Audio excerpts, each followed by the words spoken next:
On April 14, 2016, more than 10 people went to Su Yinsha's company in a county in Shandong to collect payment for loan sharks allegedly insulting Su and her son Yu Huan. Police arrived at the scene and then left without taking any effective measures. Yu later stabbed 4 of the debt collectors, one of whom died the next morning.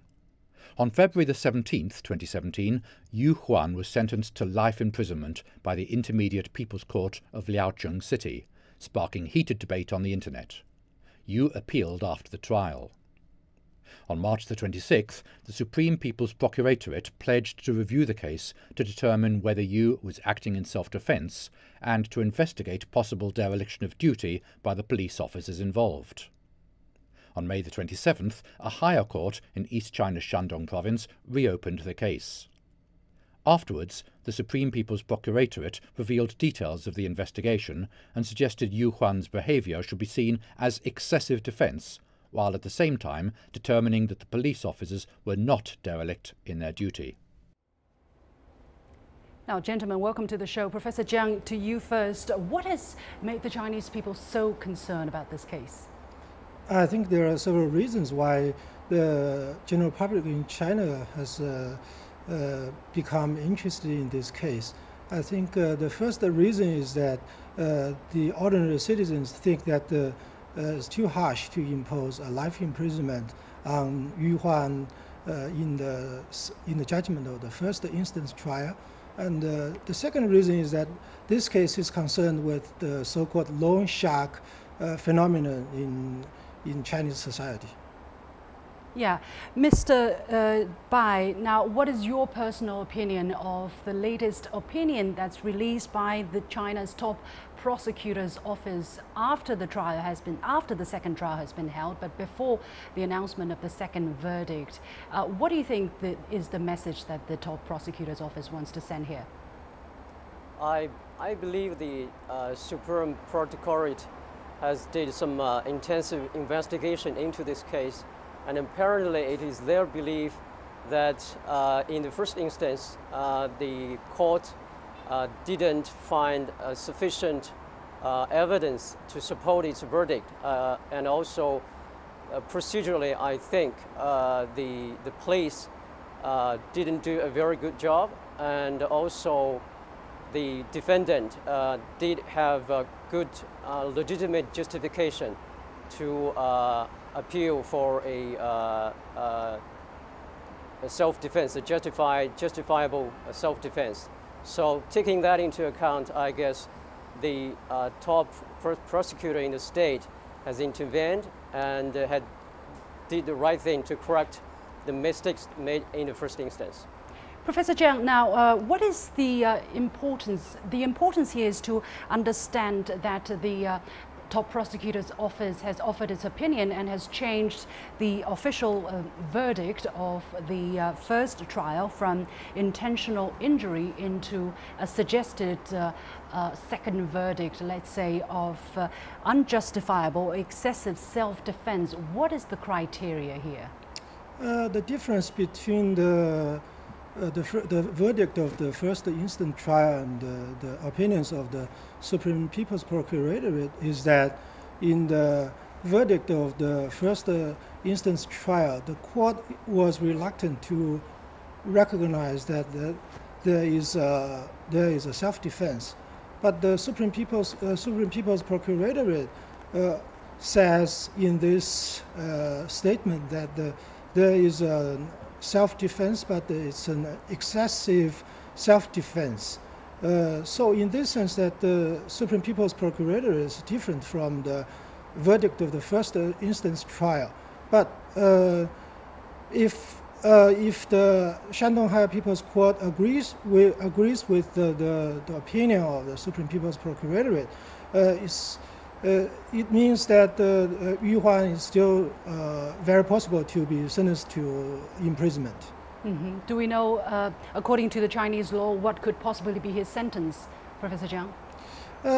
I guess that the sentence will be from 3 years to 10 years, which is much lighter than the former life imprisonment. Yeah, Mr. Bai, how much do you think the public opinion or the heated online debate that has aroused after the first verdict shaped the opinion of the top prosecutor's office in your eyes?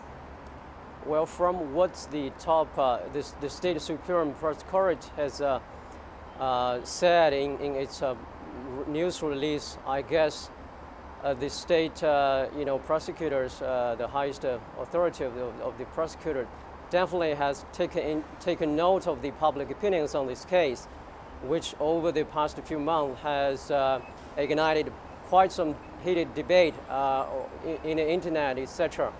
And I guess the public opinion definitely has had an impact on this, because it's so obvious that the first verdict by the first instance court appeared to be, a certain form of miscarriage of justice from the top prosecutor's point of view. And the public opinion certainly will continue to have an impact, I guess, in the second instance as well. So how do you judge the influence, the sway public opinion has had on this case? Do you think it's a good thing? Do you think it has been positive so far? Well, this is a very interesting topic, particularly in the context of China. I would say in a much more sophisticated legal system, the public opinion should not have such a huge impact on the judicial process. And the judiciary is supposed to be insulated from the public opinion, because they're supposed to be independently to carry out their functions and to execute their adjudication power. But here in China, I guess we have to live with many things that are unique to China only. For example, stability and the opinion of the public has to be taken into account into the judicial process, because apparently here in China, stability is one of the ultimate objectives of the judiciary as well, apart from rule of law itself.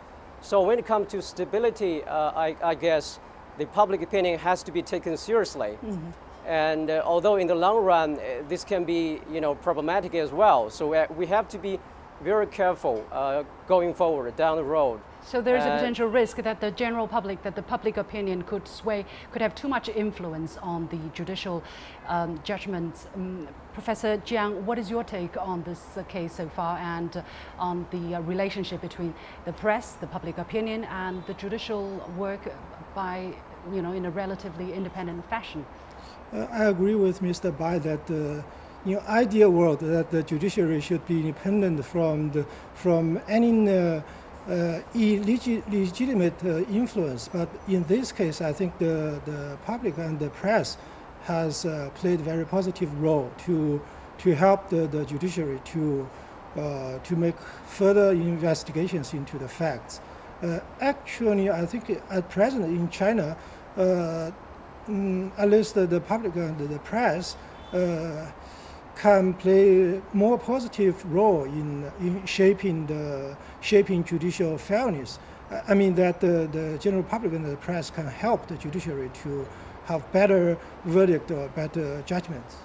So you think there is a positive role, at least so far, than the kind of influence by the general public to influence China's judicial work. Another very interesting thing is the huge amount of transparency that has been attached to this case by the relevant authorities on the social media platforms. As we know, the Provincial Higher People's Court posted a lot of Weibo messages. Mr. Bai, how do you look at this kind of real-time dissemination of information concerning court trials in China? Is that something unprecedented in your eyes?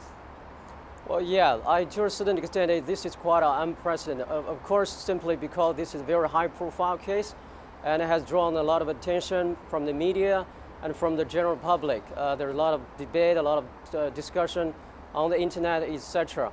I think this is a positive development. I guess transparency is always an integral part of the rule of law process. I mean, rule of law is the ultimate goal of the country, and for every civilized society, I mean, it does involve a transparency. So this has to be maintained, and it has to be ensured in every possible way, because it's only through transparency that will hold the judiciary, the legal practitioners, and the state government authorities and various government agencies accountable.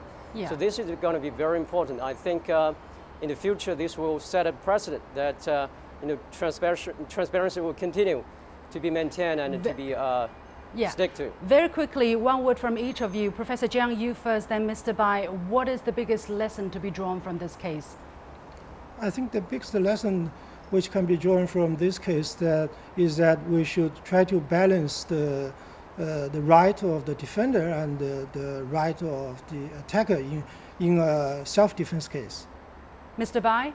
I think the legal counsel's role will be continually to be more emphasized, and will be given more room to play instead of having the highest authority to intervene in order to redress the miscarriage of justice at the lower level courts in the future. Thank you very much, gentlemen. Bai Xianyue, Managing Partner of Chenyi Law School, and Professor Jiang Su from Peking University. And here is my last point.